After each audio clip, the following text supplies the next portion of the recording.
After a plan is developed for what should be taught, employees should be informed of the details or bad. If it is good, then you are supposed to update it, and if it is bad, you are supposed to rectify it. It must express itself in actions as well, especially when people.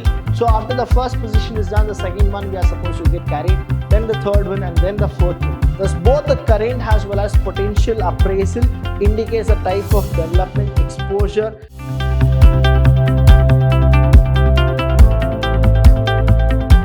Hello everybody, a warm welcome to one and all. I'm Abhilash Chandra from the Department of Commerce and Management in Vidyashram First Aid College, the Temple of Excellence. Welcome to all the students to the next session here, that is chapter number 4, session number 2. Now here I'll be explaining you about a very interesting topic, that is process of executive development. In the last session, I told you about the meaning, definition, importance, and objectives. Now I'm gonna tell you more about the process and the methods of executive development, which is we call them as ED, executive development. Now these are the process. We are supposed to go step by step. The first is identifying.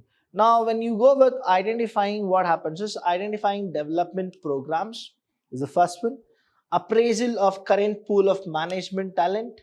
Then it is defining the parameters.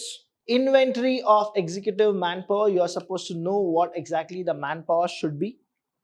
Developing executive development programs. Now whatever the programs you are opting for it, you need to develop that.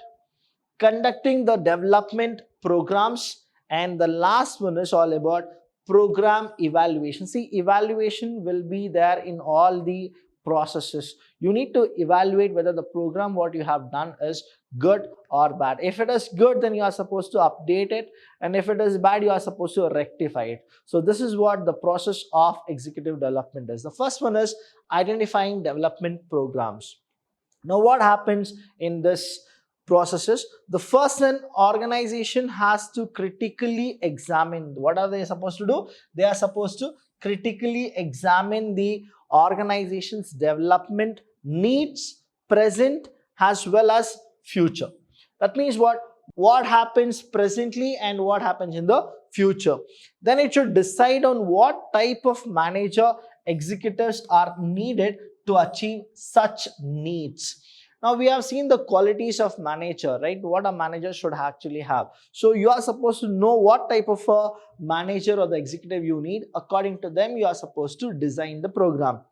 An examination of the organization structure is the light of future plans helps the organization know what the organization requires in terms of functions, departments, and executive position. So these will be the first process, that is identifying. And here what happens is we need to go with identifying a development program. What program we are supposed to go, on what basis we are supposed to analyze, and what type of managers you really want. And then we go with the second position, that is the appraisal of current pool of management talent. You need to always appreciate the current management techniques which is being used.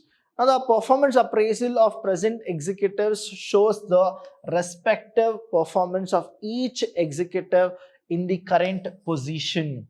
This discloses the strength and weakness. See, you are supposed to know the strength and the weakness of existing executives. When you know this, when you start designing the program for them, if you are able to make the weakness as the strength, right? And if you make the new updation of the strength and then they get more strength on that, that is what the program will be very good at.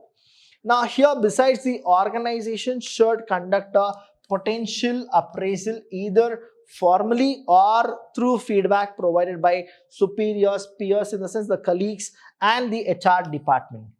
Thus, both the current as well as potential appraisal indicates a type of development exposure needed for an executive. So, you should know the current situation about the executive, how and where exactly he is there. What is his strength, what are his weaknesses, all those things you are supposed to get to know from the superior or the peers or the HR department, who will always have the performance appraisal for those executives. Next we have is defining the parameters. Now what exactly the parameters should be? That is, parameter for development need to be identified in the light of overall development needs. You should always go for overall development. These parameters need to be defined in terms of various skills required at different levels of the career for a manager. So once you actually go with the parameters, then we go with the next position, that is all about the inventory of executive manpower. So the process is always step by step. So after the first position is done, the second one we are supposed to get carried, then the third one, and then the fourth one. Now here what happens is inventory of executives' age, education, experience, health record, psychological test results, and performance appraisal data has to be prepared. Now you need to go with each and everything. What exactly his age is, the education, the experience what he carries, the health record, psychological test, everything you are supposed to prepare, and an analysis of the inventory discloses the strength and the weakness of executive in certain functions relative to the future needs of the organization. Say example, the executive is now 58-year-old. Now what happened is he can't be getting so much stress which will be involved in the business. Now his education may be only master degree, and that too a master degree in marketing. Now his experience can be 22 or 23 or 24 or even 30. Now health record, now he has sugar, or he has BP, blood pressure, that to high blood pressure, or a low blood pressure, or even he can have a heart attack twice. Now all these things are what the track record. Now you will get to know that the executive development is required or not, because that person has actually gone through all this medical health issues. This step gives vital inputs for developing programs of executives. Now what happens is the organization will also know that who should be going for the executive development and who shouldn't be going there. Next one is conducting development program. Now you need to conduct the development program here. The organization has to choose appropriate program like leadership course, soft skill development, or sensitive training. See here, sensitivity training, I'll explain you. It's a very interesting topic. Team building, problem solving, management games. So all these are what? They are the developing program methods. That is the methods of executive development, which I'll be explaining you in this session itself. And there are so many things which we are supposed to address the needs of executive relatives to the current and future need of the organization. All this sensitivity training, team building, problem solving, management games, all are the executive development methods which I'll be explaining you in this session itself. After that, we are supposed to go for program evaluation. Now once the program is all given to them, you are supposed to evaluate. That is, since the management program involves investment of money, time, energy, resources, top management intend to measure the impact of the program. So the top management always want to know that what is the fruitfulness, what we have got it. Did we achieve that, or we didn't achieve it? The pre and post program survey would help in measuring its effectiveness and on deciding the continuity of the various programs. Now here what happens if the program is really good and it has improved the executives? What happens here is the top management always want the same type of program for other executive also. But here what happens if the executives, they don't have got enough versatility or enough kind of techniques for the development. Now what happens is you need to change the program itself. So these are the programs which we are supposed to go with. These are the process of executive development. Now we'll go with the next topic, that is called methods of ED, that is methods of executive development.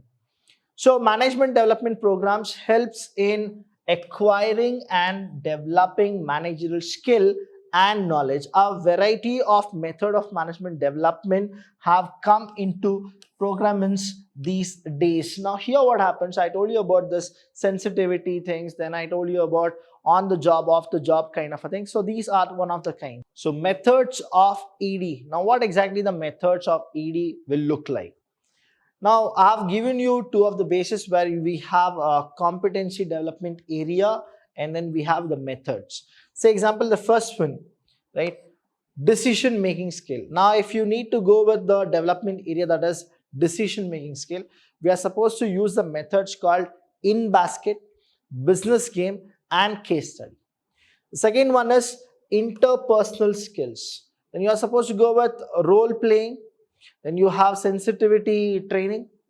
Then job knowledge, for that you need to go with on the job experience, coaching, and understudy. When organizational knowledge, you are supposed to go with job rotation, right? Multiple management.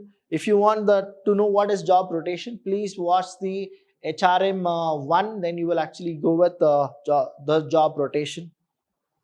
Fifth one is all about general knowledge.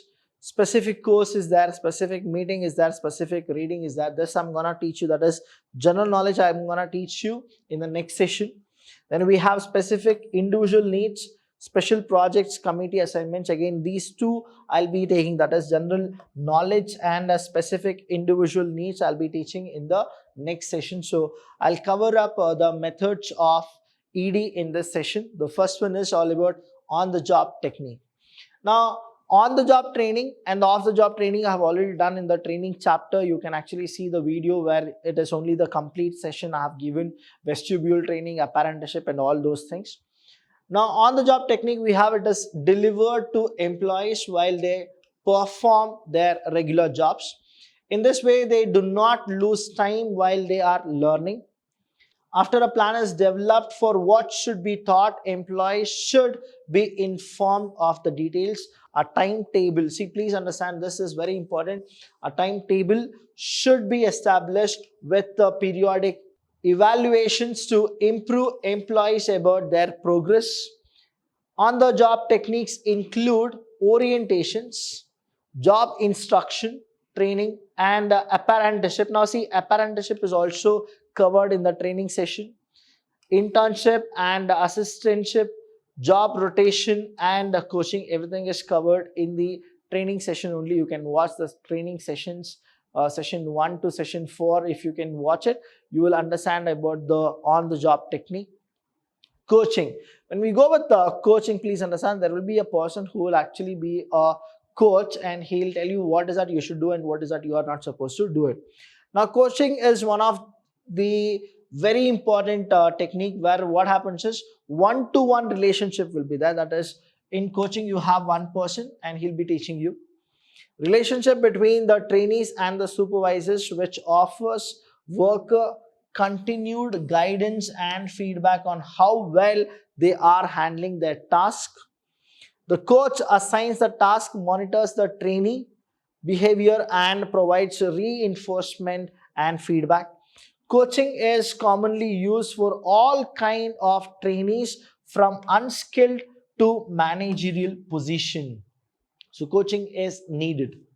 And lastly, this method is critically depends on the quality of the coach. So this is the advantage, as well as the same thing will act as disadvantages, because if the coach isn't qualified, the coach doesn't know the art of teaching a person, coach doesn't know how to express whatever he has learned, now what happens is it will be a disadvantage for the entire management as well as executive development.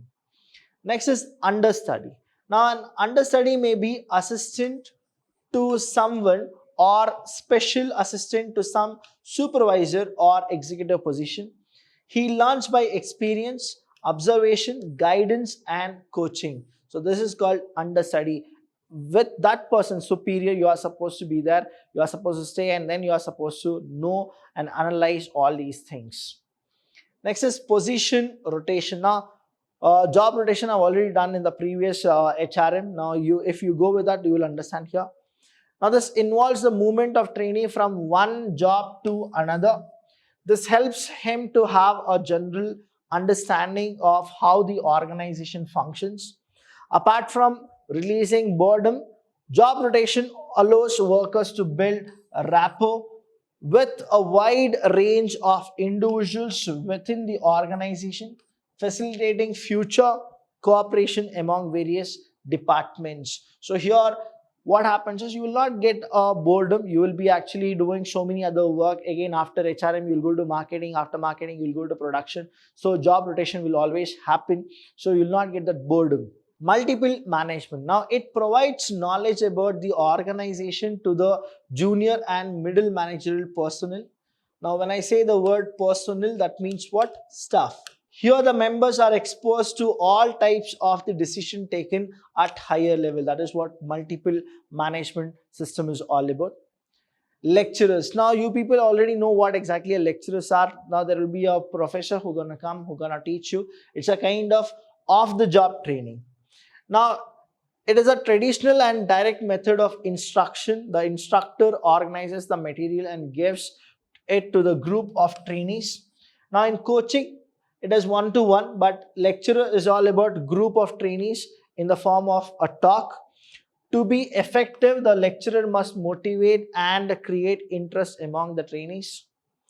An advantage of this method is that it is direct and can be used for large group of trainees. The major limitation of this method is that it does not provide for the transfer of training effectively. So these are the things which you are supposed to know that. Now here in lecturers, what happens is, again, it depends on the lecture. That is, if a lecture is really good, that is a professor or assistant professor, if they are really good and they can motivate people, people get motivated and they get to know more knowledge and skills with that lecturer. But if the lecturer doesn't know how to render a lecture, now what happens? It becomes boring because it is too much of theory. Case studies. Now what is this case study? Again, I have done this case study also in the session training. Please do watch. I'm telling you here, when we go with the methods of ED, if you just watch the training sessions, then it is all enough for you.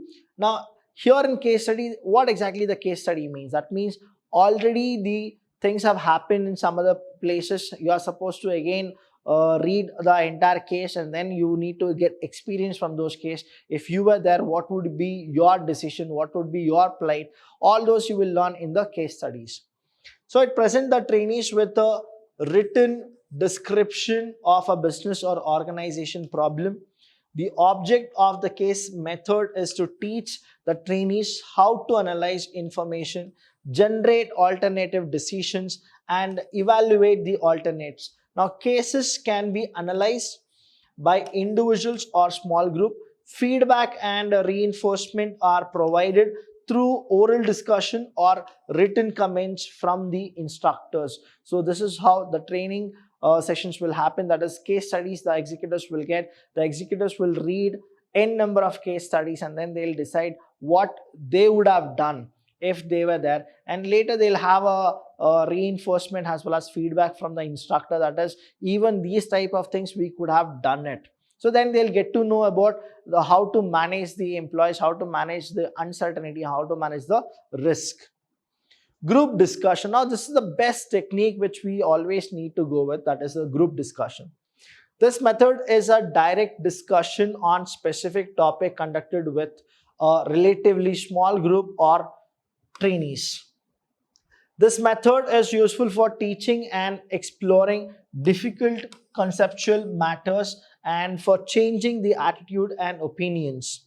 It provides opportunity for feedback, reinforcement, practice, motivation, and transfer, largely due to the active interchange of ideas between the participants. Now here what happens is, when we go with more of group discussion, you have the flow of knowledge coming, and then you will have a surprise saying that why that person is actually going with all this suggestion, why I couldn't get those suggestions. Now that is where this brainstorming happens, and people will go with their own opinions. Now there can be for the topic or against the topic, but group discussion is always healthy and you can learn more in the group discussions. Now when we go more about the group discussion, what happens is, you can also know that few of the things will be more of senses, where you will get to know adequate knowledge about how to handle situation from the experienced one, as well as you will also get to know that new techniques can be used from the freshers. So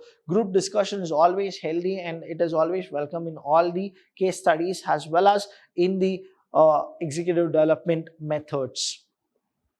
Next is role playing. Now, in most of role playing assignment, each of the students takes the role of a person affected by an issues on human life and affect the human activities all around us from the perspective of that person. Now, when you go for role playing, he'll be given a task where he should be a person whoever is a notable person, right? Noticeable person.